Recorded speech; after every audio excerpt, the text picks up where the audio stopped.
सिद्धिः परमस्पष्टः सुष्ठः पुष्टः सुरेशनः रामो विरदो मध्वो नेयो नयोनयः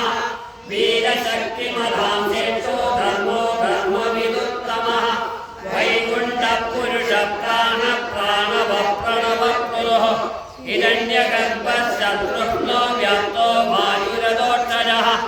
ऋतुः सुदर्शनकारा परमेष्टि परिग्रहः उग्रसंवत्सरो दक्षो विश्रामो विश्वदक्षिणः विस्तारस्तावरस्तानो प्रमाणं वेदमव्ययम् अस्तो नस्तो महाकोशो महाभोगो महागयः अयनमृतसिद्धो धर्मरूपो महामगः नक्षत्रदेवनक्षत्रे चमत्कामसमीहनः यज्ञयज्ञो महेयज्ञ क्रतोस्तत्रं सदागिरिः सर्वदर्शी विमुक्तात्मा सर्वज्ञो ज्ञानमुत्तमम् सुखः सूक्ष्मः सुघोषः सुगरस्तु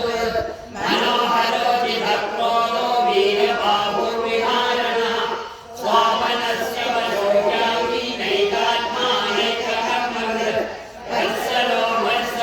वत्सी रत्नगर्भोदरीश्वरः धर्मगोद्धर्मगद्धर्मे सहस्रमक्षरम् अविज्ञाता सहस्रांशो विधाता कृतलक्षणः गवस्तनेमिः सत्त्वस्य सिंहो भूतमहेश्वरः आदिदेवो महादेवो देवेशो देवमुद्गुरुः उत्तरो भौमधिर्भोक्ता ज्ञानगम्यपुराणः शरीरभूतभृद्भोक्ता कविद्रोगोरिदक्षिणः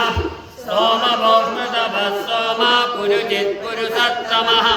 विनयो जय सत्यसन्तो दास्वाह स्वत्वदाम्बरिः जीवो विजयिता साक्षी मुकुन्दो मितविक्रमः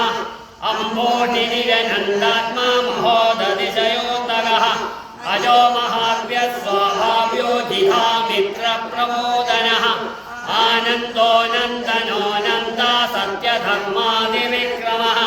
महिष्यङ्कविधाचार्य कृतज्ञो मेदनीपतिः